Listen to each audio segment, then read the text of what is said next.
Hello everyone and welcome back to the channel. आज हम discuss करने वाले हैं जुडिशरी का part number 5 from the book our world then and now. I hope कि आपने पार्ट 4 देख लिया होगा और पार्ट 4 के अंदर हमने डिस्कस किया था jurisdiction, supreme court, high court. बहुत ज़्यादा डिटेलिंग से हमने इनको डिस्कस किया था, इनकी एक्सप्लेनेशन बहुत ज़्यादा डिटेल हमने की थी और बहुत बेहतरीन तरीके से आपको ये समझाया गया था।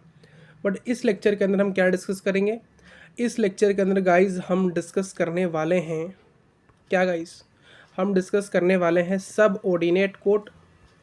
नेक्स्ट हम डिस्कस करने वाले हैं पब्लिक इंटरेस्ट लिटिगेशन और हम डिस्कस करेंगे the last topic of the chapter how a case moves from lower to higher courts. ये हम डिस्कस करेंगे। तो यार सबसे पहले हम डिस्कस करते हैं क्या? सबसे पहले हम डिस्कस करते हैं सब ऑर्डिनेट कोर्ट। बट उससे पहले मैं आपको एक चीज़ बताना चाहता हूँ। देखिए, हमारा जो पूरा का पूरा जो देश है ना, पूरा का पूरा जो देश है वो डिवाइडेड है कई स्टेट्स के अंदर और कई यूनियन टेरिटोरीज़ के अंदर। फिर से रिपीट कर रहा हूँ, हमारा जो देश है वो डिवाइडेड है बहुत सारे स्टेट्स और यूनियन टेरिटोरीज़ के अंदर। जो स्टेट्स और जो यूनियन टेरिटोरीज़ हैं ये डिवाइडेड है बहुत सारे डिस्ट्रिक्ट्स के अंदर, बहुत सारे डिस्ट्रिक्ट्स के अंदर। ये जो डिस्ट्रिक्ट्स है ये डिवाइडेड है बहुत सारे सब डिविजन्स के अंदर या फिर ब्लॉक्स के अंदर। किसके अंदर? Districts are divided into the sub divisions और ब्लॉक। और ये जो सब डिविजन्स है और ब्लॉक्स है ये गाइस डिवाइडेड है बहुत सारे ग्राम पंचायत के अंदर, जिसको हम शॉर्ट जीपी बोल सकते हैं। तो ग्राम पंचायत के अंदर सब डिविजन्स और blocks are divided into gram panchayat. और ये जो ग्राम पंचायत है मेरे यार, ये डिवाइडेड है बहुत सारे विलेजेस के अंदर। तो इसका मतलब है कई सारे विलेजेस मिलके एक ग्राम पंचायत बनाते हैं। मतलब दो या दो से अधिक विलेज मिलके एक ग्राम पंचायत बनाते हैं, ठीक है नहीं? कई सारे विलेजेस मिलके बनाते हैं ग्राम पंचायत। सेम कई सारे ग्राम पंचायत मिलके बनाते हैं एक सब डिवीज़न और एक ब्लॉक, और बहुत सारे सब डिवीज़न और ब्लॉक मिलके बनाते हैं एक डिस्ट्रिक्ट, और बहुत सारे डिस्ट्रिक्ट मिलके बनाते हैं स्टेट्स और यूनियन टेरिटोरीज़, और स्टेट्स और यूनियन टेरिटोरीज़ मिलके क्या बनाते हैं? कंट्री बनाते हैं। ठीक है, अगर देखा जाए जो एडमिनिस्ट्रेटिव सेटअप है हमारे देश का वो कुछ अलग है। एडमिनिस्ट्रेटिव सेटअप ये क्या है गाइस? ये थोड़ा सा मैं आपको यहाँ बताना चाहूँगा। जो हमारे देश का जो एडमिनिस्ट्रेटिव सेटअप है वो कैसा है? सबसे ऊपर कौन है? Government of India. सबसे ऊपर गवर्नमेंट ऑफ इंडिया पूरे देश के लिए, कंट्री के लिए। फिर हर एक स्टेट के अंदर, हर एक यूनियन टेरिटोरीज के अंदर उनका क्या होता है? स्टेट गवर्नमेंट होते हैं, एसजी होते हैं। फिर उसके नीचे क्या होते हैं? बहुत सारे डिविजन्स होते हैं। फिर डिवीज़न के अंदर भी बहुत सारी चीज़ें होती हैं, जैसे कि डिस्ट्रिक्ट्स, तहसील्स, फिर ब्लॉक्स, सब डिविजन्स और municipal corporation, municipality. Next municipal corporation, municipality, cities councils, ये सभी कैसे फिर से डिवाइड होते हैं वार्ड्स के अंदर। तो यार इस प्रकार का कुछ एडमिनिस्ट्रेटिव सेटअप है, बट ये हमारे इतने काम की चीज़ नहीं है।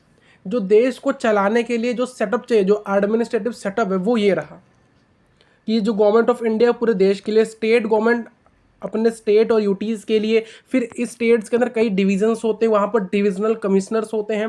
फिर उसके नीचे अगर देखा जाए तो डिस्ट्रिक्ट तहसील होता है, फिर उसके नीचे ब्लॉक और सब डिविजन्स होते हैं। फिर देखा जाए तो यहाँ पर म्युनिसिपालिटी कॉरपोरेशन होता है, म्युनिसिपालिटी होता है, फिर सिटीज काउंसिल होता है। ये सभी के सभी वार्ड्स के अंदर डिवाइडेड है। वार्ड्स आपके डिस्ट्रिक्ट के अंदर, आप जिस जहाँ पर रहते हो, जहाँ डिस्ट्रिक्ट जिस ब्लॉक के अंदर रहते हो, वो कई वार्ड्स के अंदर डिवाइडेड है। वो जो वार्ड के जो हेड होते हैं उनको काउंसिलर कहा जाता है। उसी प्रकार से म्युनिसिपल कॉरपोरेशन का जो हेड होता है, अगर रिप्रेजेंटेटिव हेड देखा तो जो मेयर होते हैं, मेयर है कि नहीं? अगर इलेक्टेड रिप्रेजेंटेटिव कैंडिडेट देखा जाए म्युनिसिपल कॉरपोरेशन के तो वो मेयर होते हैं। वहीं एग्जीक्यूटिव देखा जाए तो वो म्युनिसिपल कमिश्नर होते हैं। वहीं म्युनिसिपालिटी के जो एग्जीक्यूटिव होते हैं वो एग्जीक्यूटिव ऑफिसर होते हैं। वहीं पर अगर रिप्रेजेंटेटिव देखा जाए तो वो चेयरमैन होते हैं। उसी प्रकार से ब्लॉक के अगर देखा जाए तो रिप्रेजेंटेटिव जो होते हैं, मतलब इलेक्टेड रिप्रेजेंटेटिव होते हैं, वो ब्लॉक चेयरमैन होते हैं। अगर वहीं पर एग्जीक्यूटिव देखा जाए तो वो बीडीओ होते हैं, ब्लॉक डेवलपमेंट ऑफिसर होते हैं। वही ग्राम पंचायत बोले तो पंचायत के अंदर देखा जाए तो आपके जो रिप्रेजेंटेटिव हेड होते हैं वो सरपंच होते हैं। और वहीं पर अगर एग्जीक्यूटिव हेड देखा जाए तो वो पीईओ होते हैं, मतलब पंचायत एग्जीक्यूटिव ऑफिसर। बहुत सारी चीज़ें हैं बट इतनी चीज़ें हमारे काम की नहीं है मेरे यार। तो इट इज़ आपके ये काम का नहीं है। आपका काम का कौन सा चीज़ है, ये रहा, ये आपके काम का चीज़ है कि जो कंट्री है वो डिवाइड है स्टेट्स यूटीज़ के अंदर, स्टेट्स यूटीज़ डिवाइडेड है डिस्ट्रिक्ट्स के अंदर, डिस्ट्रिक्ट्स डिवाइडेड है सब डिवीज़न और ब्लॉक के अंदर, और ब्लॉक और सब डिवीज़न डिवाइडेड है ग्राम पंचायत के अंदर, और ग्राम पंचायत डिवाइडेड है विलेज के अंदर। तो इसका मतलब एक देश का सबसे ग्रास रूट लेवल जो होता है, जो बेसिक लेवल होता है, जो फाउंडेशन लेवल होता है, वो यार विलेज होता है। वो क्या होता है, वो विलेज होता है मेरे यार। कई सारे विलेजेस मिलके एक ग्राम पंचायत बनाते हैं मेरे यार। तो यार अब हम क्या डिस्कस करेंगे, अब गाइज हम डिस्कस करेंगे सब ऑर्डिनेट कोड को। हम डिस्कस करेंगे सब ऑर्डिनेट कोड को। आइए डिस्कस करते हैं, आइए डिस्कस करते हैं मेरे यार सब ऑर्डिनेट कोड। सब ऑर्डिनेट कोड देखिए, हमारा जो कंट्री है वो डिवाइडेड है बहुत सारे स्टेट्स के अंदर। तो देखिए जो स्टेट्स है ना, ये जो स्टेट है ये डिवाइडेड है बहुत सारे स्मॉलर एडमिनिस्ट्रेटिव डिविजन्स के अंदर। और इन्हीं स्मॉलर एडमिनिस्ट्रेटिव डिविजन्स को हम क्या कहते हैं, हम इनको डिस्ट्रिक्ट्स कहते हैं। हम इनको क्या कहते हैं गाइज, डिस्ट्रिक्ट कहते हैं। तो पूछा जाए डिस्ट्रिक्ट्स क्या होता है, तो देखिए हमारा जो देश है वो कई स्टेट्स में डिवाइडेड है। और यही जो स्टेट्स है ना, जो राज्य है हमारे, वो राज्य जो है डिस्ट्रिक्ट स्टेट्स जो है सॉरी जो स्टेट्स जो है वो डिवाइडेड है बहुत सारे स्मॉलर एडमिनिस्ट्रेटिव डिविजन्स के अंदर। किसमें डिवाइडेड है, बहुत सारे स्मॉलर एडमिनिस्ट्रेटिव डिविजन्स के अंदर। और इन्हीं स्मॉलर एडमिनिस्ट्रेटिव डिविजन्स को हम क्या कहते हैं, डिस्ट्रिक्ट कहते हैं। और डिस्ट्रिक्ट के अंदर जो कोर्ट होता है उसी कोर्ट को हम क्या कहते हैं, सब ऑर्डिनेट कोर्ट कहते हैं। या फिर हम उसको क्या कह सकते हैं, subordinate to the high court of the state कह सकते हैं। क्या क्या नाम है, या तो हम उसको सब ऑर्डिनेट कोर्ट बोलेंगे डिस्ट्रिक्ट कोर्ट को, या तो हम उसको बोलेंगे subordinate to the high court of the state बोलेंगे। ठीक, देखिए अगर बोला जाए डिस्ट्रिक्ट के अंदर कोई प्रॉपर डिस्ट्रिक्ट कोर्ट नहीं होता है। अगर आप बोलोगे कि सर हमारे स्टेट के अंदर से हाई कोर्ट है, देश में पूरा सुप्रीम कोर्ट है, क्या उस प्रकार से क्या हमारे डिस्ट्रिक्ट के अंदर कोई डिस्ट्रिक्ट कोर्ट होता है, नहीं। प्रॉपर डिस्ट्रिक्ट कोर्ट का जो नाम है वो प्रॉपरली एग्जिस्ट नहीं करता है, उसकी एग्जिस्टेंस नहीं है। जो प्रॉपर डिस्ट्रिक्ट कोर्ट आप ढूंढ रहे हो, इसकी आपको जानकारी चाहिए, वो प्रॉपर चीज़ एग्जिस्ट नहीं करती एक्चुअली के अंदर।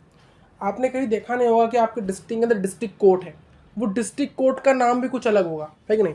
तो यार प्रॉपरली डिस्ट्रिक्ट कोर्ट देखोगे तो वो एग्जिस्ट नहीं करता है। तो क्या एग्जिस्ट करता है सर, तो क्या एग्जिस्ट करता है, देखिए डिस्ट्रिक्ट के अंदर सिविल और क्रिमिनल कोर्ट एग्जिस्ट करते हैं। डिस्ट्रिक्ट के अंदर डिस्ट्रिक्ट सिविल कोर्ट और डिस्ट्रिक्ट क्रिमिनल कोर्ट एग्जिस्ट करते हैं मेरे यार। हालांकि ऐसा देखा गया है कि बहुत सारे डिस्ट्रिक्ट मैंने देखे हैं कि जहाँ पर क्या होता है, पूरा का पूरा जो एरिया होता है वो सिविल कोर्ट का होता है, पूरा का पूरा एरिया वो सिविल कोर्ट का होता है। इस सिविल कोर्ट के अंदर एक डिपार्टमेंट जो होता है वो डिपार्टमेंट होता है क्रिमिनल कोर्ट का, जिसको हम कहते हैं सेशन कोर्ट। इसको हम क्या कहते हैं, सेशन कोर्ट कहते हैं। ऐसी भी एग्जिस्टेंस होती है कई डिस्ट्रिक्ट के अंदर, या फिर कई डिस्ट्रिक्ट के अंदर अलग अलग भी कोर्ट होते हैं। एक तो क्रिमिनल कोर्ट अलग जहाँ पर, सिविल कोर्ट अलग जगह पर, या फिर ऐसा भी होता है कि पूरा का पूरा सिविल कोर्ट रहेगा और सिविल कोर्ट के अंदर ही क्या होगा, एक साइड के अंदर आपका सेशन कोर्ट, जिसको हम क्या कहते हैं, क्रिमिनल कोर्ट एग्जिस्ट करता होगा। प्रॉपर जो डिस्ट्रिक्ट कोर्ट का नाम है वो एग्जिस्ट नहीं करता है। तो उसके सिवा क्या एग्जिस्ट करता है, उसके सिवा एग्जिस्ट करता है सिविल एंड क्रिमिनल कोर्ट। तो डिस्ट्रिक्ट के अंदर क्या होते हैं, सिविल कोर्ट होते हैं और क्रिमिनल कोर्ट होते हैं। और डिस्ट्रिक्ट के अंदर जो हाईएस्ट सिविल कोर्ट है और डिस्ट्रिक्ट के अंदर जो हाईएस्ट क्रिमिनल कोर्ट है, क्या मैंने बोला, डिस्ट्रिक्ट के अंदर गाइस सिविल कोर्ट होता है, क्रिमिनल कोर्ट होता है। और डिस्ट्रिक्ट के अंदर जो हाईएस्ट सिविल कोर्ट है और जो हाईएस्ट क्रिमिनल कोर्ट, जैसे कि देश का सबसे हाईएस्ट कोर्ट क्या है, सुप्रीम कोर्ट, पूरे स्टेट का हाई कोर्ट। तो उसी प्रकार से डिस्ट्रिक्ट के अंदर डिस्ट्रिक्ट कोर्ट नहीं होता है, डिस्ट्रिक्ट के अंदर डिस्ट्रिक्ट सिविल कोर्ट होता है, डिस्ट्रिक्ट क्रिमिनल कोर्ट होता है। गाइस मैंने यहाँ क्या लिखा है कि डिस्ट्रिक्ट के अंदर एक प्रॉपर डिस्ट्रिक्ट कोर्ट एग्जिस्ट नहीं करता है। तो क्या एग्जिस्ट करता है मेरे यार, तो डिस्ट्रिक्ट के अंदर एक डिस्ट्रिक्ट सिविल कोर्ट और एक डिस्ट्रिक्ट क्रिमिनल कोर्ट एग्जिस्ट करता है। देखिए यहाँ क्या लिखा गया है कि डिस्ट्रिक्ट के अंदर proper district court exist actually में नहीं करता है कि नहीं। बेसिकली देखा जाए कि डिस्ट्रिक्ट के अंदर प्रॉपर डिस्ट्रिक्ट कोर्ट का जो नाम है, जैसे कि हमने कहा कि देश के लिए सुप्रीम कोर्ट और हमारे स्टेट्स के अंदर हाई कोर्ट, क्या उसी प्रकार डिस्ट्रिक्ट के अंदर क्या डिस्ट्रिक्ट कोर्ट है? नहीं, प्रॉपरली डिस्ट्रिक्ट कोर्ट की नाम एग्जिस्टेंस में नहीं है। इसके सिवा फिर क्या है? डिस्ट्रिक्ट कोर्ट तो नहीं है, बट क्या है सर, फिर क्या है डिस्ट्रिक्ट के अंदर? तो डिस्ट्रिक्ट के अंदर बेसिकली है आपके डिस्ट्रिक्ट सिविल कोर्ट और डिस्ट्रिक्ट क्रिमिनल कोर्ट। ठीक है, डिस्ट्रिक्ट के अंदर आपका डिस्ट्रिक्ट कोर्ट का जो फंडा है, जो नाम है, वो एग्जिस्ट नहीं करता है। तो क्या एग्जिस्ट करता है? तो वहां पर एग्जिस्ट करता है district civil court, district criminal court. तो यहाँ पर वही चीज़ तो मैंने आपको कहा कि डिस्ट्रिक्ट के अंदर डिस्ट्रिक्ट कोर्ट नहीं होता है भाई, डिस्ट्रिक्ट कोर्ट नहीं होता है। उसके सिवा क्या होता है? उसके अलावा क्या होता है? उसके अलावा डिस्ट्रिक्ट सिविल कोर्ट होता है और डिस्ट्रिक्ट क्रिमिनल कोर्ट होता है। तो ये सिविल और क्रिमिनल कोर्ट के बारे में यहाँ बताया गया है। तो क्या एक तो यार सिविल कोर्ट होता है और एक क्रिमिनल कोर्ट होता है। जैसे कि पूरा देश के लिए हाई सबसे बड़ा कोर्ट है, एपेक्स कोर्ट है सुप्रीम कोर्ट, स्टेट्स के अंदर हाई कोर्ट। उसी प्रकार से डिस्ट्रिक्ट के अंदर तो मैंने कहा डिस्ट्रिक्ट कोर्ट नहीं होता है, तो क्या होता है? सिविल कोर्ट होता है और एक क्रिमिनल कोर्ट होता है। तो हाईएस्ट सिविल कोर्ट का नाम क्या है और हाईएस्ट क्रिमिनल कोर्ट का नाम क्या है? डिस्ट्रिक्ट का। डिस्ट्रिक्ट का हाईएस्ट क्रिमिनल कोर्ट कौन सा है और डिस्ट्रिक्ट का हाईएस्ट सिविल कोर्ट कौन सा है, वो बताइए। क्योंकि डिस्ट्रिक्ट कोर्ट की जो फंडा है वो एग्जिस्ट नहीं करता डिस्ट्रिक्ट के अंदर। क्लियर है आपको? डिस्ट्रिक्ट के अंदर जो फंडा है डिस्ट्रिक्ट कोर्ट का, वो एग्जिस्टेंस में नहीं है। तो क्या एग्जिस्टेंस में है? एग्जिस्टेंस में है डिस्ट्रिक्ट सिविल कोर्ट और डिस्ट्रिक्ट क्रिमिनल कोर्ट। तो इसीलिए हमें ढूंढना है कि इस डिस्ट्रिक्ट के अंदर जो सबसे बड़ा सिविल कोर्ट है वो कौन सा है। क्योंकि डिस्ट्रिक्ट के अंदर बहुत सारे सब डिविजन्स होते हैं, तो यार उन सब डिविजन्स के भी अंदर एक सिविल कोर्ट होता ही होता है मेरे यार, है कि नहीं। हर एक डिस्ट्रिक्ट के अंदर जो सब डिविजन्स होते हैं, उन सब डिविजन्स के अंदर भी एक छोटे छोटे सिविल कोर्ट होते हैं। तो इसीलिए डिस्ट्रिक्ट का जो सबसे बड़ा सिविल कोर्ट होगा वो कौन सा होगा? क्योंकि डिस्ट्रिक्ट कोर्ट तो सबसे बड़ा नहीं है, क्योंकि डिस्ट्रिक्ट कोर्ट का जो फंडा है वो एग्जिस्टेंस में ही नहीं है मेरे यार, वो एग्जिस्ट ही नहीं करता है। तो एग्जिस्ट क्या करता है? एग्जिस्ट करता है डिस्ट्रिक्ट के अंदर एक सिविल कोर्ट, डिस्ट्रिक्ट के अंदर एक क्रिमिनल कोर्ट। तो यार डिस्ट्रिक्ट के अंदर जो सबसे बड़ा सिविल कोर्ट है वो कौन सा है? क्योंकि डिस्ट्रिक्ट के अंदर सब डिविजन्स हैं, बहुत सारे सब डिवीजन हैं और ब्लॉक्स हैं। तो हर एक ब्लॉक के अंदर, हर एक सब डिवीजन के अंदर अपना उनका खुद का एक सिविल कोर्ट हो सकता है छोटा सा, या फिर एक छोटा सा क्रिमिनल कोर्ट हो सकता है। तो इसलिए पूरा डिस्ट्रिक्ट का जो सबसे बड़ा सिविल कोर्ट है उसका नाम क्या है और डिस्ट्रिक्ट का सबसे बड़ा जो क्रिमिनल कोर्ट है उसका नाम क्या है? आइए उसको आइडेंटिफाई करते हैं। आइए दोस्त, तो डिस्ट्रिक्ट का जो सबसे बड़ा सिविल कोर्ट है उसका नाम है हाईएस्ट सिविल कोर्ट, और जो क्रिमिनल कोर्ट और हाईएस्ट क्रिमिनल कोर्ट उसका नाम क्या है? आइए देखते हैं। डिस्ट्रिक्ट का सबसे बड़ा हाईएस्ट सिविल कोर्ट है उसका नाम है द कोर्ट ऑफ डिस्ट्रिक्ट जज। क्या नाम है गाइस? नाम है कोर्ट ऑफ सिविल डिस्ट्रिक्ट जज। क्या मैंने कहा? जो हाईएस्ट सिविल कोर्ट है डिस्ट्रिक्ट का उसका नाम है कोर्ट ऑफ दिस डिस्ट्रिक्ट जज। ठीक, और उसी प्रकार से तो हाईएस्ट क्रिमिनल कोर्ट है डिस्ट्रिक्ट का, उसका नाम क्या है? उसका नाम है द कोर्ट ऑफ सेशन जज। कोर्ट ऑफ सेशन जज। क्लियर है आपको? कोर्ट ऑफ सेशन जज। देखिए जैसे कि सुप्रीम कोर्ट को लीड कौन करते हैं, हेड कौन करते हैं, प्रेसिड्स कौन करते हैं? CJI, chief justice of India. और हाई कोर्ट को कौन लीड, प्रेसिड्स और हेड करते हैं? सीजे, या फिर चीफ जस्टिस, या फिर chief justice of the high court. तो उसी प्रकार से डिस्ट्रिक्ट के अंदर जो हाईएस्ट सिविल कोर्ट है उसका नाम क्या है? The court of the district जज। उसको प्रेसिड्स, लीड्स और हेड कौन करते हैं? डिस्ट्रिक्ट जज। मेरे यार डिस्ट्रिक्ट जज जो होते हैं वो लीड करते हैं कोर्ट ऑफ द डिस्ट्रिक्ट जज को, जो कि हाईएस्ट सिविल कोर्ट है डिस्ट्रिक्ट के अंदर। उसी प्रकार से जो हाईएस्ट क्रिमिनल कोर्ट है, जो डिस्ट्रिक्ट के अंदर जो हाईएस्ट क्रिमिनल कोर्ट है उसका नाम क्या है? उसका नाम है द कोर्ट ऑफ, क्या नाम है गाइस? नाम है कोर्ट ऑफ सेशन जज। क्या नाम है? नाम है कोर्ट ऑफ द सेशन जज। कोर्ट ऑफ द सेशन जज। और कोर्ट ऑफ द सेशन जज को प्रेसिड्स, लीड और हेड कौन करते हैं? सेशन जज करते हैं मेरे यार। जैसे कि कोर्ट ऑफ द डिस्ट्रिक्ट जज को डिस्ट्रिक्ट जज लीड करते हैं, उसी प्रकार से the court of the session जज को सेशन जज जो होते हैं वही प्रेसिड्स, लीड और हेड करते हैं मेरे यार। इस चीज़ को फिर से देख लो, जो डिस्ट्रिक्ट जज होते हैं वो कोर्ट ऑफ द डिस्ट्रिक्ट जज को प्रोसीड्स करते हैं, मतलब लीड करते हैं। उसी बात सेशन जज क्या करते हैं? कोर्ट ऑफ द सेशन जज को लीड करते हैं। और जो कोर्ट ऑफ द डिस्ट्रिक्ट जज है ये हाईएस्ट सिविल कोर्ट है डिस्ट्रिक्ट के अंदर, ठीक है। और उसी प्रकार जो कोर्ट ऑफ द सेशन जज है वो हाईएस्ट क्रिमिनल कोर्ट है डिस्ट्रिक्ट के अंदर। गाइस क्या है? क्लियर? इतनी चीज़ें आपको क्लियर है? ठीक है, ठीक है मेरे यार। अब हम चलते हैं अपने बुक के अंदर। आ जाइए यहाँ पर, आ जाइए मेरे यार। सब ऑर्डिनेट कोड्स, जो स्टेट है हमारा वो डिवाइडेड है बहुत सारे स्मॉलर एडमिनिस्ट्रेटिव डिविजन्स के अंदर, और इन्हीं स्मॉलर एडमिनिस्ट्रेटिव डिविजन्स को हम क्या कहते हैं, क्या कहते हैं, क्या कहते हैं, डिस्ट्रिक्ट्स कहते हैं। क्या कहते हैं? डिस्ट्रिक्ट कहते हैं। याद रखिएगा इस, याद रखिएगा। और जो कोर्ट होता है, जो कोर्ट होता है डिस्ट्रिक्ट के अंदर, उसका नाम क्या है? Subordinate to the high court, या फिर उसका नाम हो सकता है क्या, उसका नाम क्या हो सकता है भाई साहब, या फिर उसको आप सिर्फ सिंपली बोल सकते हो सब ऑर्डिनेट कोर्ट। डिस्ट्रिक्ट के अंदर guys guys guys guys guys district के अंदर डिस्ट्रिक्ट कोर्ट का जो फंडा है वो एग्जिस्ट नहीं करता है। तो क्या एग्जिस्ट करता है? एग्जिस्टेंस में है क्या? एग्जिस्टेंस में है सिविल एंड क्रिमिनल कोर्ट। देखिए डिस्ट्रिक्ट के अंदर जो हाईएस्ट सिविल कोर्ट है उसका नाम क्या है? The court of the district जज, और द डिस्ट्रिक्ट जज is presides over is. The court of the district जज को लीड कौन करते हैं? डिस्ट्रिक्ट जज करते हैं मेरा। कौन करते हैं? डिस्ट्रिक्ट जज इसको प्रेसिड्स करते हैं, इस कोर्ट को, कोर्ट ऑफ द डिस्ट्रिक्ट जज को। और यही सेम जज, जो सेम जज है, मतलब सेम जज बोले तो डिस्ट्रिक्ट जज, जो सेम जज है, यही सेम जज also this same judge also presides over the court of session judge। मतलब भाई साहब जो डिस्ट्रिक्ट जज है वही डिस्ट्रिक्ट जज कोर्ट ऑफ द डिस्ट्रिक्ट जज के तो हेड है, जो कि हाईएस्ट सिविल कोर्ट डिस्ट्रिक्ट का, वही सेम जज जो डिस्ट्रिक्ट जज है वो यार आके the court of the session जज को भी लीड करते हैं। और जब वो आकर court of the session court में बैठ जाते हैं तब उनका नाम डिस्ट्रिक्ट जज नहीं रहता है, तो उनका नाम क्या हो जाता है? उनका नाम क्या हो जाता है? उनका नाम भाई साहब सेशन जज हो जाता है मेरे। उनका नाम सेशन जज हो जाता है। क्या हो जाता है? सेशन जज हो जाता है। याद रहा कि यार डिस्ट्रिक्ट जज जो होते हैं वही सेम डिस्ट्रिक्ट जज ही कोर्ट ऑफ डिस्ट्रिक्ट जज में बैठते हैं और कोर्ट ऑफ सेशन जज में बैठते हैं। और जब वो सेशन जज में बैठते हैं तब वो डिस्ट्रिक्ट जज नहीं रहते हैं, वो सेशन जज बन जाते हैं। जो कोर्ट ऑफ दिस सेशन जज है ये डिस्ट्रिक्ट का हाईएस्ट क्रिमिनल कोर्ट है, हाईएस्ट क्रिमिनल कोर्ट है। इतनी चीज़ें आपको क्लियर है मेरे यार? इतनी चीज़ें ठीक है। अब एक और यहाँ छोटा सा टॉपिक है, वो क्या है? क्या है मेरे यार?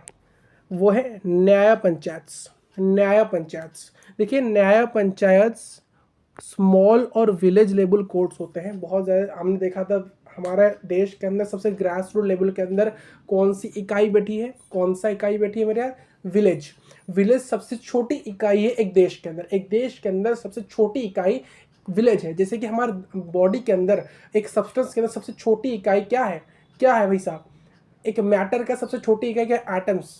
एटम्स। उसी प्रकार से न्याय पंचायत जो होते हैं वो विलेज, जो कि एक देश का पूरी छोटी इकाई है, जो ग्रास रूट लेवल है, वहाँ के स्मॉल विलेज लेवल कोर्ट्स हैं न्याय पंचायत क्या है? आर दी स्मॉल और विलेज लेवल कोर्ट्स, जहाँ पर क्या होता है? जहाँ पर केस की हियरिंग होती है। छोटे छोटे जो पेटी केसेस है, छोटे छोटे जो केसेस होते हैं, ज़्यादा बड़े केसेस नहीं होते, हेवी केसेस नहीं होते, वहाँ पर इन केसेस की सेटलमेंट होती है। और कई बार ऐसे देखने को मिला है कि एक न्याय पंचायत बहुत सारे सेवरल विलेजेस को सर्व कर रहे हैं। जैसे कई बार देखा है कि एक हाई कोर्ट बहुत सारे स्टेट को सर्व कर रहा है, तो सिमिलरली ऐसे भी देखने को मिला है कि एक न्याय पंचायत बहुत सारे सेवरल विलेजेस को क्या कर रहा है? क्या कर रहा है मेरे यार? सर्व कर रहा है। हर एक विलेज के पास अपना एक खुद का न्याय पंचायत होता है, बट समटाइम्स ओकेजनली ऐसा भी देखा गया है कि एक न्याय पंचायत बहुत सारे विलेजेस को सर्व कर रहा है। ठीक है, सेवा दे रहा है, सेवा प्रदान कर रहा है। अब हमारा नेक्स्ट टॉपिक हम स्टार्ट कर रहे हैं गाइस। तो यहाँ पर हम अपने नेक्स्ट टॉपिक को स्टार्ट कर रहे हैं मेरे यार, जिसका नाम क्या है? Public interest litigation. क्या है नाम? Public interest litigation. Many people can not have the rights enforced by the courts. बहुत लोगों को पता ही नहीं है कि यार उनके राइट्स को एनफोर्स्ड किया जाता है कोर्ट्स के द्वारा। मतलब कोर्ट्स क्यों एग्जिस्ट करते हैं भाई साहब? कोर्ट एग्जिस्ट करते हैं आपके राइट्स को, आपके अधिकार को बरकरार रखने के लिए। आपके एग्जिस्टेंस को बरकरार रखने के लिए कौन एग्जिस्ट करते हैं? कोर्ट्स एग्जिस्ट करते हैं। बहुत सारे लोगों को ये पता ही नहीं है कि जो कोर्ट्स है वो आपके अधिकार के लिए ही बैठे हैं। कोर्ट्स आपको अपना सम्मान, आपका अधिकार, आपका राइट्स देने के लिए बैठे हैं, वो किसी और के लिए नहीं बैठे हैं, वो आपके अधिकार को, आपके पहचान को सेव करने के लिए, सर्व करने के लिए बैठे हैं। ये बहुत से लोगों को पता नहीं। क्यों नहीं पता मेरे यार? वाई क्यों नहीं पता? क्योंकि वो बहुत सारे लोग जो होते हैं, मोस्टली पॉपुलेशन क्या है, उनको इसलिए नहीं पता होता क्योंकि they are too poor to bear the cost. क्योंकि कोर्ट कचहरी के अंदर जो खर्चा होता है वो इतने ही ज़्यादा गरीब है, इतने ज़्यादा पुअर है कि वो कोर्ट कचहरी के अंदर, जो कोर्ट के अंदर इतने भी प्रोसेस है, जो पैसा लगता है, वो उसके लिए समर्थ नहीं है, उनके पास कैपेसिटी नहीं है, वो they are not capable to bear the cost of a court, है कि नहीं? उनके पास इतनी वो क्षमता नहीं है कि वो क्या कर सके, कोर्ट में जाए, अपने केस को प्रस्तुत करे और वहाँ पर इतना पैसा लगाए। उनके पास इतना पैसा नहीं है कि वो कोर्ट कचहरी के मामले में जा सके। ये तो पहला रीज़न था कि वो क्यों अपने अधिकार के लिए लड़ नहीं रहे हैं, क्यों वो फाइट नहीं बैक नहीं कर रहे हैं अपने अधिकार के लिए, अपने राइट्स के लिए। क्योंकि यार वो बहुत ज़्यादा गरीब है, उनको पता ही नहीं है, इतना पैसा लगेगा, बहुत पैसा लग जाएगा, तो यार वो फिर खाना नहीं खा पाएंगे, फिर क्यों ही लड़े? खाना नहीं खा पाएंगे, क्यों लड़े वैसा, ठीक नहीं? तो इसलिए वो नहीं लड़ते हैं, इसलिए उनको पता नहीं है कि वो नहीं लड़ते हैं। नेक्स्ट, ये तो पहला रीज़न था। दूसरा रीज़न क्या हो सकता है मेरे यार? दूसरा रीज़न हो सकता है कि they are not educated enough to know their rights. दूसरा रीज़न ये है कि पहला रीज़न ये था कि वो बहुत ज़्यादा ही गरीब है कि वो जो कोर्ट कचहरी का जो खर्चा है उसको बियर नहीं कर पाएंगे, उसको सहन नहीं कर पाएंगे, तो इसीलिए उनको पता ही नहीं, इसीलिए वो कोर्ट्स को जाते ही नहीं है अपने अधिकार को प्रोटेक्ट करने के लिए। ये तो पहला रीज़न था। दूसरा रीज़न है कि वो इतने ज़्यादा एजुकेटेड नहीं है, इतने ज़्यादा पढ़े लिखे ही नहीं है कि उनको पता ही नहीं है अपने राइट्स के बारे में। वो इतने ज़्यादा एजुकेटेड नहीं है कि उनको अपने राइट्स के बारे में ही पता नहीं है मेरे यहाँ, ठीक? ये तो दूसरा रीज़न। तीसरा रीज़न ये है कि अदरवाइज डिसएडवांटेज, उनको कुछ पता ही नहीं है, या फिर और भी कुछ डिसएडवांटेज उनके साथ हुई है। ये आपका तीसरा रीज़न है, ठीक है। When the rights of such people are violated, any person or organization can file a petition for the redress in a high court or in a supreme court।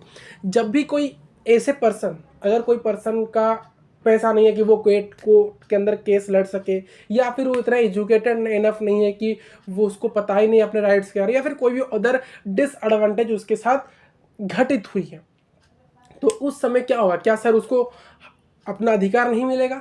तो उस समय कोई भी, अगर ऐसे किसी व्यक्ति का जो राइट्स है, ऐसे किसी व्यक्ति का अगर राइट्स वायोलेटेड होता है, तो उस समय कोई दूसरा इंसान या फिर कोई बड़ी ऑर्गेनाइजेशन, कोई भी ऑर्गेनाइजेशन या फिर कोई भी इंसान उस समय उस व्यक्ति के बिहाफ पर एक पिटीशन को फाइल कर सकती है, उसके समस्या को लेकर। कहाँ पर? हाई कोर्ट के अंदर या फिर सुप्रीम कोर्ट के अंदर।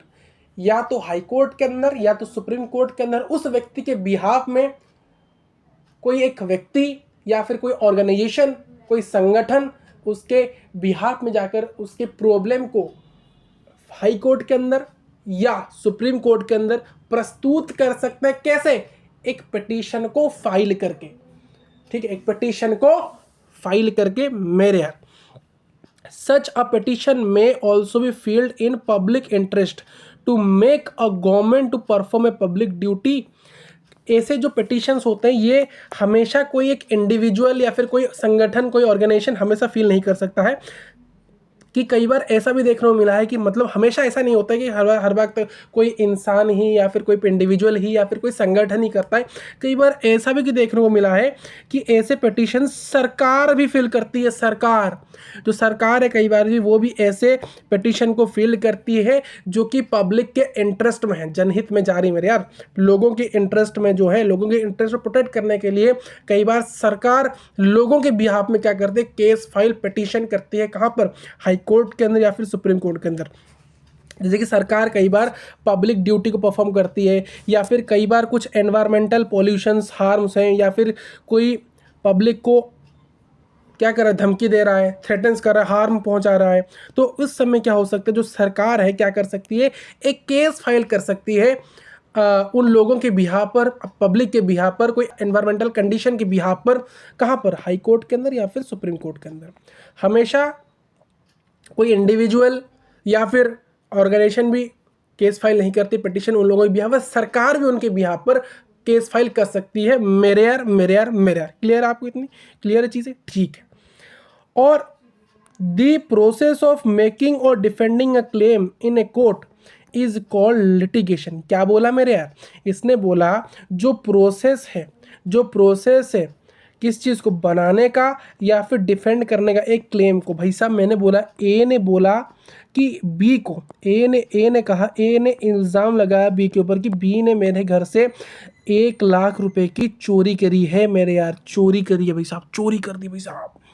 तो क्या हो सकता है यहाँ पर, ये जो प्रोसेस है किसी को क्लेम को बनाने का या फिर किसी भी क्लेम को डिफेंड करने का, मतलब उसको प्रोटेक्ट करने का उस क्लेम को कोर्ट के अंदर, इसको कहा जाता है लिटिगेशन। मतलब ए ने मान लो बी के ऊपर कहा कि इस बी ने मेरे घर से 1 लाख रुपए की चोरी कर दी है भाई साहब। तो यार बी के कोर्ट और बी के लॉयर और ए के लॉयर जो एडवोकेट्स हैं, ये यार इनके इसके लॉ को कोई प्रोटेक्ट करेगा, इसके लॉ को कोई बनाएगा, इससे क्लेम को बनाएगा, इसके क्लेम को डिफेंड किया आएगा। देखिए ए ने क्लेम किया, ए ने क्या किया, क्लेम किया, तो ए के क्लेम को डिफेंड किया आएगा, मतलब उसके क्लेम को सच प्रस्तुत किया जाएगा। क्या प्रस्तुत किया जाएगा, सच प्रस्तुत कर दिया जाएगा। ठीक है, जो सच्चाई है उसको प्रस्तुत की जाएगी, है कि ना, जो सच्चाई है उसको प्रस्तुत की जाएगी, एक के क्लेम को बनाया जाएगा, एक के क्लेम को डिफेंड किया जाएगा। ये जो प्रक्रिया है, ये जो प्रोसेस है, इसको कहा जाता है लिटिगेशन। तो लिटिगेशन क्या है मेरा, लिटिगेशन मेरे यार क्या है, लिटिगेशन है किसी भी क्लेम को बनाना या फिर डिफेंड करना कोर्ट के अंदर, इसी को ही हम कहते हैं लिटिगेशन। कोर्ट ऑफ लॉ के अंदर गाइस कोर्ट ऑफ लॉ के अंदर किसी भी क्लेम को, ए ने मान लो बी के ऊपर क्लेम किया कि भाई इसने मेरे 10 लाख रुपए की चोरी की, तो वही किसी ने बनाया तो क्लेम, किसी ने डिफेंड किया, तो एक के क्लेम को डिफेंड किया जाएगा, एक के क्लेम को बनाया जाएगा। क्लेम को बनाना या फिर डिफेंड करने का जो प्रक्रिया है कोर्ट ऑफ लॉ के अंदर, इसी को ही कहा जाता है लिटिगेशन। और जब ये लिटिगेशन पब्लिक के इंटरेस्ट में हो जाए, जब ये लिटिगेशन पब्लिक के इंटरेस्ट को प्रोटेक्ट करने के लिए आ जाए, लोगों की भलाई के लिए आ जाए, तब इसको कहा जाता है PIL। क्या कहा जाता है, पब्लिक इंटरेस्ट लिटिगेशन। क्या कहा जाता है, PIL, पब्लिक इंटरेस्ट लिटिगेशन। देखिए जो PIL का कॉन्सेप्ट है वो लिटिगेशन से पूरा अलग है कि नहीं, क्योंकि PIL पब्लिक इंटरेस्ट के लिए, लिटिगेशन नॉर्मली किसी क्लेम को बनाना या फिर डिफेंड करना होता है कोर्ट ऑफ लॉ के अंदर। A PIL is different from the litigation in that it is not necessary for affected people to themselves file the petition for starting a legal procedure. In that it is not necessary for affected peoples to themselves file the petition for starting the legal procedure. कई बार होता है ना, लोग क्या करते हैं, कई बार लोग इतने ज़्यादा प्रॉब्लम में होते हैं कि उनको डर लगा होता है कि भाई साहब हम अपने अधिकारों कैसे लड़ते। तो उस समय क्या होता है, कोई और संगठन या फिर कोई पर्सन या फिर कोई भी सरकार उनके बिहाफ में आकर एक PIL फाइल कर सकती है कोर्ट ऑफ लॉ के अंदर, उन लोगों के बिहाफ में जिनके राइट्स अफेक्टेड हुए हैं। तो उनकी बिहाफ में कोई सरकार आ सकती है, स्टेट राज्य सरकार आ सकती है, केंद्र सरकार आ सकती है, कोई भी फाइल कर सकती है, या फिर कोई इंडिविजुअल फाइल कर सकता है, या तो कोई भाई साहब संगठन फाइल कर सकता है। ठीक है, उन अफेक्टेड लोगों को, जो अफेक्टेड है, जिनके राइट्स वायलेटेड है, प्रोटेक्ट करने के लिए कोई भी ऐसा चीज़ कर सकता है। तो वही चीज़ है PIL, जो कि पब्लिक इंटरेस्ट के अंदर होता है, पब्लिक इंटरेस्ट के लिए होता है। ठीक, anyone acting in public interest may do so. देखिए PIL कोई भी फाइल कर सकता है, PIL सिर्फ सरकार फाइल नहीं कर सकती, कोई इंसान ही फाइल कर सकता है। अगर उसको लगा कि कोई उसके आस पड़ोस के लोग जो है वो बहुत ज़्यादा अफेक्टेड है, किसी उनके अधिकार को किया जा रहा है, वायोलेट किया जा रहा है, तो कोई पर्सन आके कर सकता है, कोई भी संगठन आके कर सकता है, सरकार भी आके कर सकती है PIL फाइल। PIL क्या होता है बेसिकली, PIL होता है पब्लिक इंटरेस्ट लिटिगेशन। इंटरेस्ट में किसी भी क्लेम को डिफेंड करना या फिर बनाना, इसी को PIL कहा जाता है। क्या कहा जाता है, PIL कहा जाता है मेरे यार। अब PIL is also simpler to file than other case. एक PIL बहुत ज़्यादा आसान है फाइल करना, जो PIL का पिटीशन है उसको फाइल करना बहुत ज़्यादा आसान है आज कम्पेयर टू अदर केसेस। जो बाकी जो केसेस होते हैं, प्रोटेक्शन का केस हो गया, कंज्यूमर प्रोटेक्शन केस हो गया, सिविल केस हो गया, क्रिमिनल केस, तो उससे बहुत ज़्यादा ईजी PIL होता है फाइल करना मेरे यार। इवन ए लेटर और ए Telegram explaining the facts may be treated as a petition। अगर आपने कोई लेटर या फिर कोई टेलीग्राम आपने बताया है जिसमें आपके सभी फैक्ट्स क्या हो रहा है, उन लोगों के साथ क्या हो रहा है, उन सभी को बढ़िया से एक्सप्लेन कर दिया है, तो उसको भी क्या करेंगे, उसको भी एक पिटीशन की तरह ट्रीट किया जाता है, उसको एक पिटीशन की तरह ट्रीट किया जाता है, उसको पिटीशन की तरह बनाया जाता है, व्यतीत किया जाता है मेरे यार। The court may itself take a notice of wrong done to the public and acts its own. Court, जो कोर्ट है हमारे है, जो कोर्ट है वो क्या करते हैं, कई बार एक नोटिस देते हैं of the wrong done to the people. लोगों के साथ अगर कुछ बुरा हुआ है, अफेक्टेड है लोग, उनके अधिकार वायोलेटेड हो गए, वायोलेट हो गए हैं, तो उस समय सरकार नहीं, कोई इंडिविजुअल नहीं, कोई ऑर्गेनाइजेशन नहीं, कोई संगठन नहीं, जो कोर्ट है वो एक नोटिस देगी कि लोगों के साथ क्या हुआ है, और कोर्ट अपने आप से ही काम करना स्टार्ट कर देगी मेरे यार, स्टार्ट कर देगी गाइस। ठीक। इन अप्रैल 2001, अप्रैल 2001 की बात की है, जब Rajasthan branch of an organisation called people's union for civil liberties, PUCL, ये एक राजस्थान ब्रांच है एक ऑर्गेनाइजेशन का जिसका नाम है people's union for civil liberties, PUCL। इसने क्या किया था, एक PIL फाइल किया था, एक PIL पब्लिक इंटरेस्ट लिटिगेशन को फाइल किया था सुप्रीम कोर्ट के अंदर। क्यों? For enforcement of the right to the p food as a part of fundamental right to life. ये जो ऑर्गेनाइजेशन है राजस्थान ब्रांच के अंदर एक ऑर्गेनाइजेशन जिसका नाम है people's union for civil liberties, मान लो लिबर्टीज, PUCL, जिसने एक PIL फाइल किया था सुप्रीम कोर्ट के अंदर और कहा था कि आप राइट टू लाइफ, जो फंडामेंटल राइट है, जो फंडामेंटल राइट है टू लाइफ, इसके अंदर आप राइट टू फूड को एक पार्ट बनाओ। राइट टू लाइफ के अंदर बहुत सारी चीज़ें हैं, तो इसने कहा था कि आप राइट टू फूड जो है उसको भी राइट टू लाइफ का एक पार्ट बना दो। लोगों को फूड देने का, लोगों को खाना खाने का एक अधिकार है राइट टू लाइफ के अंदर, मतलब ज़िंदगी जीने का जो अधिकार है उसके अंदर राइट टू फूड को आज एक पार्ट बनाओ। इस चीज़ की एनफोर्समेंट करी थी PUCL ने सुप्रीम कोर्ट के अंदर PIL फाइल करके। And mentioned in article 21 of Indian constitution, जो राइट टू लाइफ है वो कहाँ है, जो फंडामेंटल राइट है, फंडामेंटल राइट टू लाइफ जो है वो मेंशन कहाँ है, article 21 of the Indian constitution. The petition pointed out to the court that the starvation deaths were being reported from the various states at a time when the country's food stocks were overflowing। यहाँ पर एक बात कही गई कि petition को ये बताया गया, पिटीशन के बहुत सारे लोग क्या हो रहे हैं, स्टारवेशन के कारण भूखे रहकर, बहुत सारे लोग भूखे रहकर मर रहे हैं, उसके बावजूद भी देश का जो फूड स्टॉक है वो ओवरफ्लो कर रहा है, देश के अंदर जो स्टोरेज है खाना का वो ओवरफ्लो कर रहा है, उसके बावजूद भी भाई साहब जो लोग हैं वो स्टारवेशन से मर रहे हैं। क्यों? लोग किसी को खाना नहीं दे रहे, राइट टू फूड ही नहीं है, क्योंकि उनको अपने फूड देने के लिए अधिकार नहीं है भाई साहब, they have not to right to food. तो इसीलिए इस ऑर्गेनाइजेशन ने क्या किया, राइट टू फूड को बताया कि आप इसको सुप्रीम कोर्ट के अंदर PIL फाइल करके कहा कि आप इसको एक पार्ट बनाओ, इस चीज़ को एक पार्ट बनाओ राइट टू लाइफ का, जिससे क्या होगा, लोगों का अधिकार है खाना खाना, लोगों का अधिकार है खाना खाना और उनको देना भी। बट ये चीज़ पहले नहीं हो नहीं रही थी, ये पॉइंट्स, ये सब फैक्ट्स दिखाए गए थे सुप्रीम कोर्ट के अंदर, बताया गया था कि देश का जो खाने का जो स्टॉक है, फूड का जो स्टोरेज है वो ओवरफ्लो कर रहा था, उसके बावजूद भी, मतलब देश के अंदर खाना तो सफिशिएंट है, सफिशिएंट अमाउंट ऑफ खाना, उसके बावजूद भी जो लोग हैं उनके डेथ्स हैं स्टारवेशन के कारण, उन्हें भूखमारी से हो रहे थे लोगों की मृत्यु। ठीक है। It was found that several state governments were neglecting their duty to provide food to the peoples। बहुत सारे राज्य सरकार जो स्टेट गवर्नमेंट्स है वो नेग्लेक्ट कर रहे थे, इग्नोर कर रहे थे लोगों को, इग्नोर कर रहे थे किस माध्यम से, उनको इग्नोर कर रहे थे खाना देने, इग्नोर कर रहे थे खाना देने से, फूड देने से उनको इग्नोर किया जाता, नेग्लेक्ट कर रहे थे बहुत सारे स्टेट गवर्नमेंट्स, राज्य सरकारें। Huge stocks of grain were rotting in the godowns, बहुत सारे स्टॉक्स जो है ग्रेन्स के वो गोडाउन्स के अंदर वैसे ही पड़े हैं, कुछ चीज़ें एक्स्ट्रा हो गई तो दे दो भाई उनको, तब भी नहीं दे रहे स्टेट गवर्नमेंट, तब भी नहीं दे रहे। इसीलिए बहुत सारे बीच में बहुत सारे रिपोर्ट्स पब्लिश होते कि बहुत सारे लोगों की मृत्यु हो रही स्टारवेशन के कारण, भूखमरी के कारण।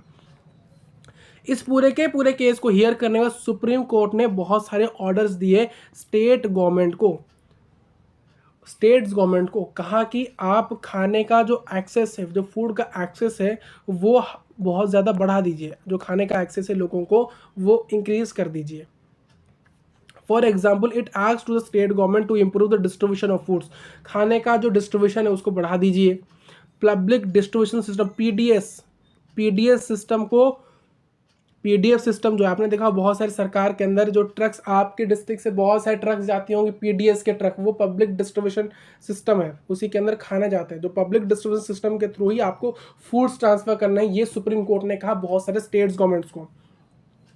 और कहा कि स्कूल के बच्चों को, स्कूल चिल्ड्रंस को मिड डे मील दीजिए, मिड डे मील दीजिए गाइस, है कि नहीं। जो बहुत सारे स्कूल्स के अंदर सरकारें आपने देखा होगा कि क्या दिया जा रही है, मिड डे मील दिया जा रहा है। This case shows how appeal, ये जो केस पूरा है जिसको पीयूष सिंह ने इंट्रोड्यूस किया था, पीआईएल फाइल किया था सुप्रीम कोर्ट के अंदर, ये जो पीआईएल ये क्या दिखा रहा है भाई साहब, ये पीआईएल दिखा रहा है कि कैसे यार लोगों के साथ खराब चीज़ें हो रही थी, उस चीज़ को एड्रेस करके अच्छा बनाया गया। एक पीआईएल को किस प्रकार से लोगों की भलाई में यूज़ किया गया, वो चीज़ ये जो केस है ये दर्शा रहा है।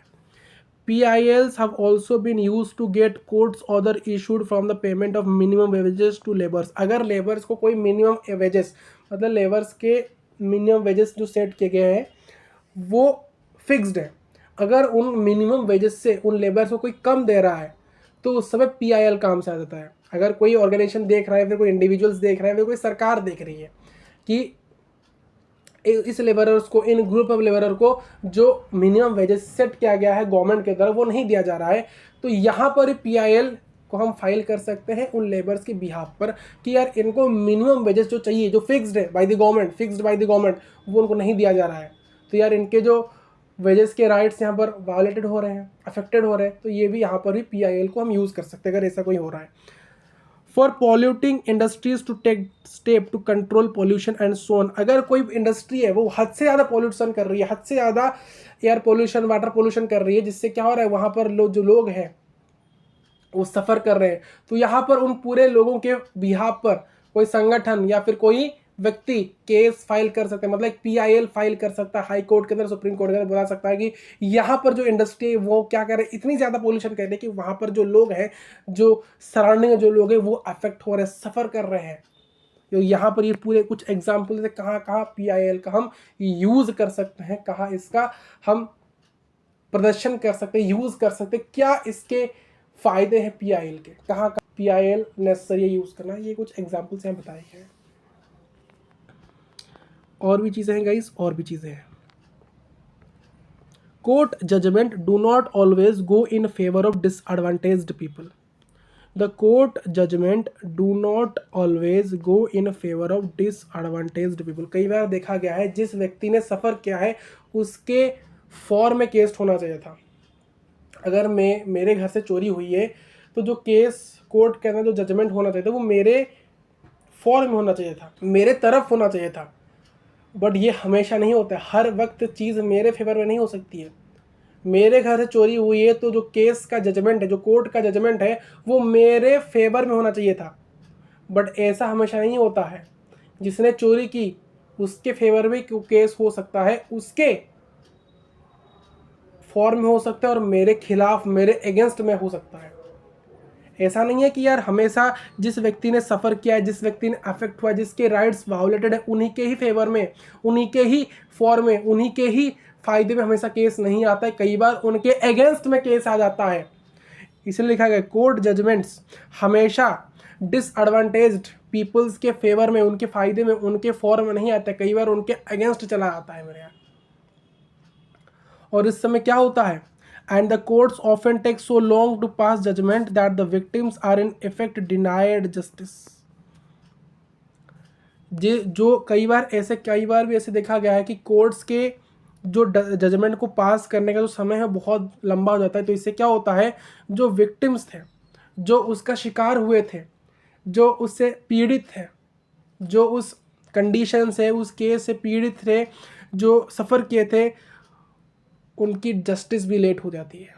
कोर्ट का जजमेंट अगर लेट हो जाएगा तो जस्टिस भी लेट होगा। Justice late means justice denied. अगर आप जजमेंट को लेट कर रहे हो तो इसका मतलब यह है कि उस व्यक्ति को जस्टिस मिलना ही बंद हो गया, क्योंकि आप केस लंबा खींच रहा है भाई, खींच रहा है। अब खींचते खींचते कहाँ तक चलेगा, बहुत दिन चलेगा, और चलते चलते कहीं एक ऐसा मोड़ आएगा कि वो बहुत सारे फाइल के अंदर कहीं ना कहीं वो जो केस है वो दब जाएगा, है कि नहीं, दब जाएगा ही नहीं। बहुत सारे केसेस पड़े यार, बहुत सारे केसेस हैं, कुछ केसेस तो आज तक अनसॉल्व है, सॉल्व हुए ही नहीं है। वो कहाँ है, वो ऐसे ही पड़े हैं उनके स्टोर के अंदर। तो ये विक्टिम्स कई बार ऐसे इफेक्ट में देखा गया है कि जजमेंट बहुत ज़्यादा लंबा होने के बाद भी उनको जस्टिस नहीं मिलता है, क्योंकि यार वो चलता रहता है तारीख पे तारीख, तारीख पे तारीख।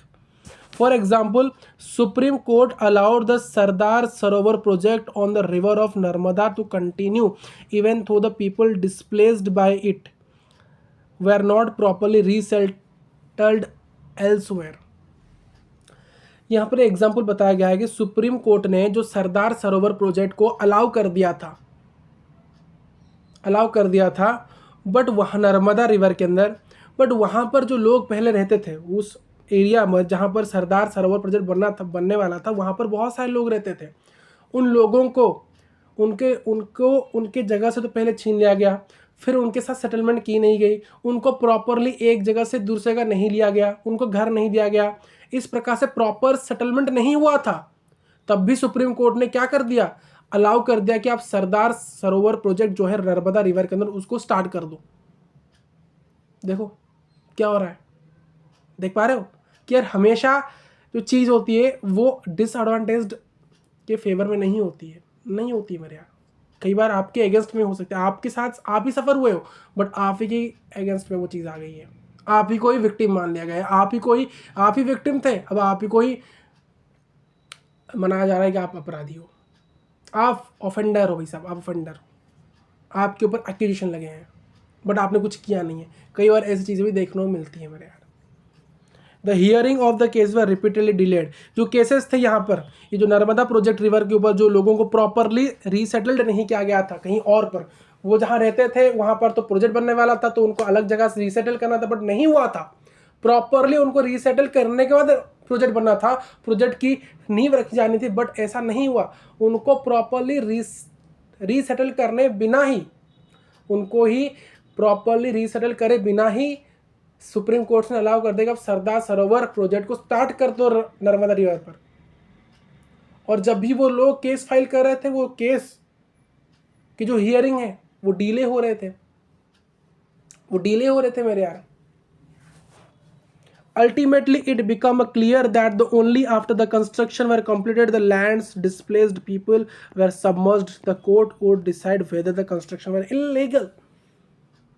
Ultimately, it became clear that only after the construction was, जैसे ही इससे क्या क्लियर, इससे क्या व्यतीत हो रहा है, इससे ये चीज़ व्यतीत हो रहा है कि जैसे ही कंस्ट्रक्शन वहाँ कंप्लीट हो जाएगा, जिन लोगों से लैंड ले लिया गया था और जिनको लैंड देने की सरकार ने वादा करी थी, वो सब चीज़ को भुला दिया जाएगा मेरे यार, और बता दिया जाएगा कि यहाँ पर जो कंस्ट्रक्शन हुआ था इलीगल था।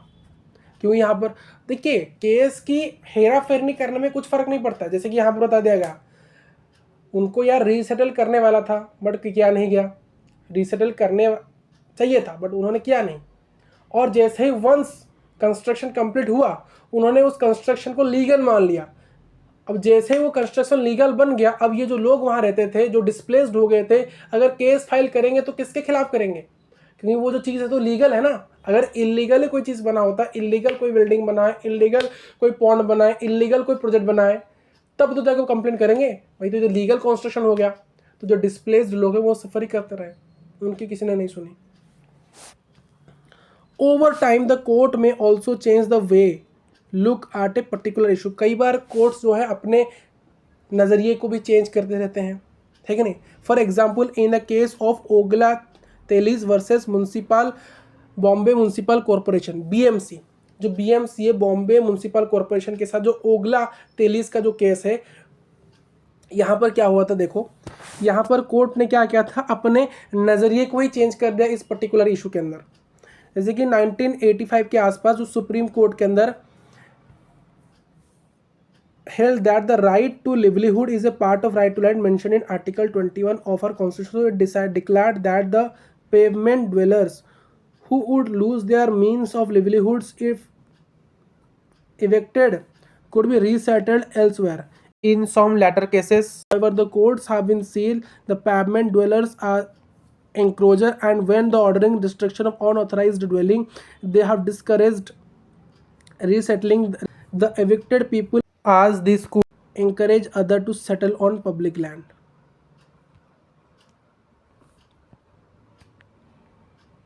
क्या हुआ यहाँ पर देखिए, कई एक समय था जहाँ पे ओगला तेलीज और बम्बे म्यूनसिपल कॉरपोरेशन का केस हुआ था 1985 के आसपास, जहाँ पर सुप्रीम कोर्ट ने बताया था कि जो राइट टू लिवलीहुड है वो राइट टू लाइफ का एक पार्ट है, फंडामेंटल राइट उसका एक पार्ट है, जो कि आर्टिकल 21 ऑफ द कॉन्स्टिट्यूशन में मेंशन किया गया है।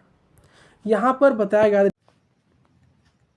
देखिए जो केस को बदलने का जो कोर्ट का जो नज़रिया है, इस एग्जाम्पल से हम समझते हैं। जो एग्जाम्पल का नाम क्या है, ओगला तेलीज एंड बॉम्बे म्यूनसिपल कॉरपोरेशन का एक केस हुआ था सुप्रीम कोर्ट के अंदर। इस इशू के ऊपर किस प्रकार से जो कोर्ट्स हैं वो किस प्रकार से अपने नज़रिए को चेंज करते हैं एक पर्टिकुलर इशू का, वो इस एग्जाम्पल से हमें समझना पड़ेगा। ओगला Tellis versus Bombay Municipal corporation, इस एग्जाम्पल से हम इस चीज़ को बहुत बेहतरीन तरीके से समझते हैं। देखिए 1985 के आसपास जो सुप्रीम कोर्ट ने बोला था कि जो राइट टू लिवलीहुड है, लोगों को लिवलीहुड देना, मतलब कि यार लोगों को अपने आजीविक अधिकार के लिए जो संविधान के अंदर इस चीज़ को रखा गया था, मतलब लोगों को जीने का जो जरिया है, लोगों को जीने का जो जरिया है, उनको ज़िंदगी जीने का, उनको अपने व्यवसाय करने का जो लिवलीहुड्स, द मीन्स ऑफ लिवलीहुड्स का अधिकार है। और इस चीज़ को एक पार्ट, जो राइट टू लिवलीहुड को एक पार्ट माना गया था राइट टू लाइफ के अंदर, जो कि article 21 of the constitution explain करता है बहुत बेहतरीन तरीके से। सबसे पहले ये डिक्लेयर किया गया था कि जो पेवमेंट ड्वेलर्स है, पेवमेंट ड्वेलर्स बोले तो जो फुटपाथ में जो लोग रहते हैं, बेसिकली जो फुटपाथ में जो लोग रहते हैं वही होते हैं पेवमेंट ड्वेलर्स। पहले कहा गया था सुप्रीम कोर्ट के द्वारा कि जो पेवमेंट ड्वेलर ने, जिन्होंने अपने मीन्स ऑफ लिवलीहुड्स को खो दिया है, गवा दिया है, उन लोगों को किसी अलग जगह पर हम बढ़िया से रीसेटल कर देंगे, उन सभी को एक अलग जगह बसाया जाएगा।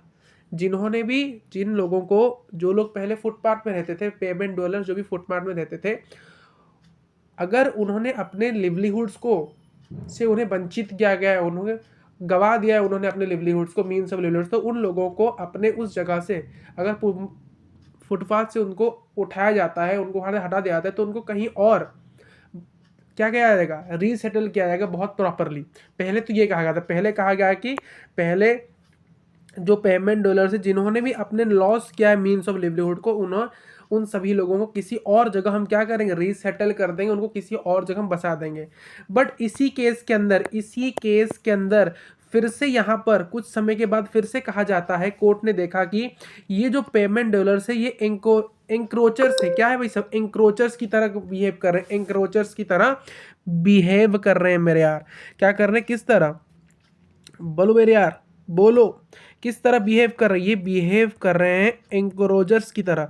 जो लोग, जो पेमेंट डॉलर्स एंक्रोचर्स की तरह बात करें, मतलब एंक्रोचर मतलब जो फुटपाथ में रहते थे वहीं पर ही फुटपाथ में ज़बरदस्ती रह रहे हैं, वहाँ से उठ नहीं रहे हैं, और उन लोगों को कहा गया कि आप एंक्रोचर्स हो, और उनको ये ऑर्डर दिया गया कि आपने ये जो अनऑथोराइज्ड ड्वेलिंग करी है और इसका डिस्ट्रक्शन किया है, इसीलिए आपको क्या नहीं किया जाएगा, आपको कहीं और प्रॉपरली रीसेटल नहीं किया जाएगा। और आज this could encourage others to settle on the public land, उनको कहा गया कि आप अपने आप से खुद से ही सेटल हो। देखिए इस केस के अंदर क्या हुआ था, सबसे पहले तो केस बोलती है कि उनको पहले प्रॉमिस किया गया था कि आपको यहाँ से उठाकर कहीं और प्रॉपरली सेटल कर दिया जाएगा, बट बाद में इसी केस के अंदर बताया जाता है कि आपको हम सेटल नहीं करेंगे। ये सिंपल सा कंक्लूजन, पहले बताया जा रहा है कि भाई करेंगे, फिर से बताया नहीं करेंगे, ऐसे नहीं होता है। बहुत बार आपने देखा होगा बहुत से केसेस के अंदर पहले कुछ जजमेंट आता है, फिर कुछ समय के बाद फिर जजमेंट को चेंज कर दिया जाता है। तो यही प्रॉब्लम यहां पर देखने को मिला है मेरे यार, ठीक है। ये सुप्रीम कोर्ट के बारे में था, सुप्रीम कोर्ट के अंदर केस चला था ओगला तेलीस का और बॉम्बे म्यूनसिपल कॉर्पोरेशन का। Last topic of the chapter guys, last topic है भाई साहब, how a case moves from lower to higher courts. Lower court से हायर कोर्ट्स केस कैसे जाता है, कैसे मूव होता है। आपको ये पता है कि जो केसेस हैं वो लोअर कोर्ट से हायर कोर्ट कैसे जाते हैं, थ्रू अपील के थ्रू उनको लिया जाता है, और लास्ट में जाके वो केस कहाँ पहुंचेगा, अल्टीमेटली वो लास्ट में वो केस जाके सुप्रीम कोर्ट के पास ही पहुंच जाएगा। अब देखते हैं कैसे। फॉर ए क्रिमिनल केस, कैसे क्रिमिनल केस को हम अपील करके करके ऊपर तक लेंगे। मान लो एक क्रिमिनल केस है, क्रिमिनल केस के अंदर सबसे पहले क्या होता है, जहाँ पर जिसके साथ वो क्राइम हुआ है, जो व्यक्ति उस क्राइम से सफ़र हुआ है, वो क्या करेगा, उस क्राइम का फर्स्ट रिपोर्ट करे। सबसे पहले उस क्राइम को वो रिपोर्ट करे, जिस व्यक्ति ने उस क्राइम से, जो क्रिमिनल केस के अंदर जो व्यक्ति सफ़र हुआ है, वो क्या करे, उस क्राइम, तो क्रिमिनल केस है तो क्राइम तो हुआ ही होगा, तो जिसने वो सफ़र किया है वो क्या करेगा, पहले रिपोर्ट करेगा पुलिस के पास। पहले वो क्या करेगा, रिपोर्ट करेगा पुलिस के पास, और वहाँ पर पुलिस क्या करेगी, एक फॉर्मल कंप्लेंट को फाइल करेगी। और फिर क्या होगा, ये जो क्रिमिनल केस है वो कोर्ट ऑफ जुडिशियल मजिस्ट्रेट, जो कोर्ट है जुडिशियल मजिस्ट्रेट का, जो कोर्ट ऑफ जुडिशियल मजिस्ट्रेट में, इस कोर्ट के अंदर जो क्रिमिनल केस की हियरिंग होगी। और देखिए, एक डिस्ट्रिक्ट के अंदर बहुत प्रकार के मजिस्ट्रेट होते हैं, जुडिशियल मजिस्ट्रेट होते हैं, डिस्ट्रिक्ट मजिस्ट्रेट होते हैं, अलग अलग उनके भी कोर्ट्स होते हैं। एक सब कलेक्टर का भी कोर्ट होता है, तो अलग अलग सब मजिस्ट्रेट होते हैं, उनका भी एक कोर्ट होता है। तो यहाँ पर जो क्रिमिनल केस है, सबसे पहले यहाँ पर क्राइम हुआ है, तो यहाँ पर जो व्यक्ति वहाँ से सफ़र करेगा वो क्या करेगा, एक रिपोर्ट करेगा पुलिस को जाकर, और पुलिस वहाँ पर कंप्लेंट फाइल करेगी। और कंप्लेंट फाइल करने के बाद इस केस की हियरिंग सबसे पहले कहाँ होगी, सबसे पहले इसकी hearing court of judicial magistrate के अंदर होगी। और बहुत सारे प्रकार के वैरियर मजिस्ट्रेट भी होते हैं मेरे यार। If the accused is adjudged guilty, he may appeal to the court of the session judge। अगर जिस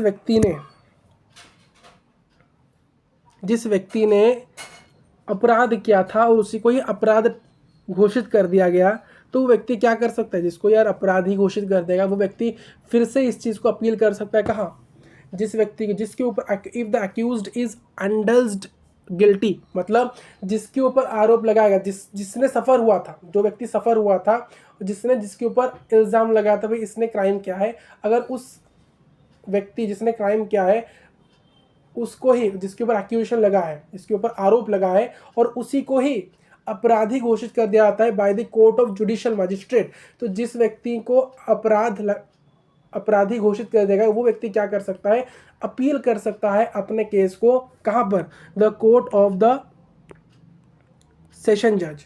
और अगर सेशन जज ने कोई भी डिसीजन के अंदर कोई भी चेंजेस नहीं किया, अगर सेशन जज ने डिसीजन के अंदर कोई भी अल्टरेशन, कोई भी चेंजेस नहीं करा और उसको अपराधी ही रहने दिया, तो वो जो एक्यूज्ड है, जिसके ऊपर आरोप लगाया गया है, वो आरोपी क्या कर सकता है, हाई कोर्ट के अंदर अपील कर सकता है, हाई कोर्ट के अंदर अपील कर सकता है। अगर हाई कोर्ट ने भी उसको गिल्टी घोषित कर दिया, और फिर वो क्या करेगा, फिर वो हाई कोर्ट के परमिशन से क्या करेगा, सुप्रीम कोर्ट के अंदर फिर से क्या करेगा, अपील करेगा। और जो सुप्रीम कोर्ट है वो हाईएस्ट कोर्ट है देश का, तो सुप्रीम कोर्ट फिर से उसके केस को फिर से सुनेगा, है कि नहीं। और चाहे तो वो जो डिसीजन, अपने खुद के डिसीजंस को उसके अगेंस्ट जाकर जा सकता है, या supreme court itself hears appeal against its own decision. मान लो सुप्रीम कोर्ट ने डिसीजन दे दिया कि उसको गिल्टी है, वो व्यक्ति फिर से अपराधी है, तो फिर से वो व्यक्ति यहाँ पर सुप्रीम कोर्ट के अंदर फिर से अपील कर सकता है, और सुप्रीम कोर्ट फिर से उसके केस को रिव्यू करेगी, और फिर से अगर हो सके तो उसके डिसीजन को क्या करेगी, रिवाइज करेगी, या फिर चेंज भी कर सकती है।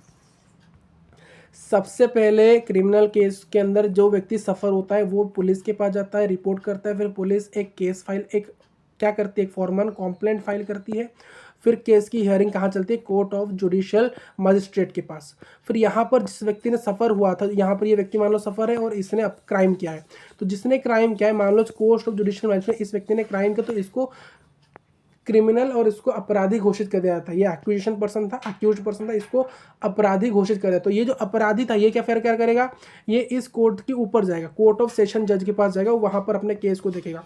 अगर वहाँ पर फिर से इसको अपराधी मानने आता है तो ये फिर हाई कोर्ट के पास जाएगा, हाई कोर्ट के अंदर इसको अपराधी मान लेगा तो ये फिर कहाँ जाएगा, हाई कोर्ट की परमिशन सुप्रीम कोर्ट के पास जाएगा। अगर सुप्रीम कोर्ट ने इसको अपराधी मान लिया तो ये सुप्रीम कोर्ट के अंदर अपने केस को फिर से चालू कराएगा, और सुप्रीम कोर्ट फिर से क्या करेगी, डिसीजन देगी। अगर डिसीजन फिर से अपराधी हो भी सकता है, और ये चाहे तो सुप्रीम कोर्ट उसके डिसीजन को चेंज भी कर सकती है, चाहे तो रिवाइज कर सकती है। अगर किसी पर्सन को सेंटेंस टू डेथ मिला, अगर किसी पर्सन को क्रिमिनल केस के अंदर सेंटेंस टू डेथ मिला है बाय द सुप्रीम कोर्ट के पास, तो वो जो व्यक्ति है जिसको यह सेंटेंस टू डेथ मिला है सुप्रीम कोर्ट के द्वारा, तो वो व्यक्ति क्या कर सकता है, अपने केस की कहाँ कर सकते हैं? प्रेसिडेंट ऑफ इंडिया के पास कर सकते हैं for mercy, for the mercy, अपने बचने के लिए, अपने मर्सी के लिए वो अपने केस को प्रेसिडेंट ऑफ इंडिया के साथ अपील कर सकता है सुप्रीम कोर्ट ने, अगर उसको डेथ सेंटेंस दे दिया है। और प्रेसिडेंट चाहे तो उसके डेथ सेंटेंस को चेंज भी कर सकते हैं, या फिर वही सेम रहने से दे सकते हैं, या फिर चेंज चाहे तो चेंज भी कर सकते हैं। मे चेंज द, चाहे तो हो सकता है, बट ऐसा कंपल्सरी नहीं है कि हो, बट हो सकता है। नेक्स्ट, सिविल केसेस में begin either in the court of munsif या फिर इन द कोर्ट ऑफ सब जज। जो सिविल केस होता है वो कहाँ स्टार्ट होता है? वो स्टार्ट होता है कोर्ट ऑफ मुंसिफ के अंदर या फिर कोर्ट ऑफ सब जज के अंदर।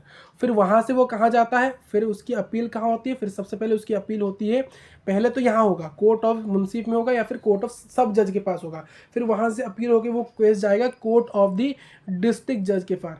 फिर डिस्ट्रिक्ट जज, कोर्ट ऑफ द डिस्ट्रिक्ट जज, जो कि एक डिस्ट्रिक्ट का हाईएस्ट सिविल जज होता है, सिविल कोर्ट होता है। फिर वहाँ से वो केस अपील होकर कहाँ जाएगा?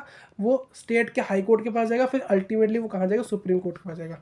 सुप्रीम कोर्ट के पास अगर मान लो आपका जो केस है वो सुप्रीम कोर्ट ने कुछ बता दिया, फिर क्या करोगे? फिर आप सुप्रीम कोर्ट को फिर से उस केस को फाइल कर दो तो सुप्रीम कोर्ट फिर से उस चीज़ को चलाएगी। बट अगर आपको डेथ सेंटेंस के केस के अंदर क्या होता है, आप उस चीज़ को प्रेसिडेंट तक ले सकते हो, प्रेसिडेंट तक। बट यहाँ पर प्रेसिडेंट तक नहीं जा सकता, यहाँ पर सिर्फ सुप्रीम कोर्ट तक। क्लियर है? क्लियर है? तो यहाँ पर ये जो चैप्टर है हमारा कंप्लीट हो जाता है मेरे यार। तो यार ठीक है, चैप्टर यहाँ पर हमारा कंप्लीट हो जाता है। ये जो नोट्स है आपको मिल जाएंगे डिस्क्रिप्शन बॉक्स के अंदर। और guys thank you for watching this video. मिलते हैं नेक्स्ट क्लास के, जो नोट्स है डाउनलोड कर लीजिएगा। और जो नेक्स्ट चैप्टर हम स्टार्ट करें कमेंट डाउन बताना क्या है नेक्स्ट चैप्टर जो हम स्टार्ट करने वाले हैं। मिलते हैं नेक्स्ट क्लास में। Thank you for watching this video.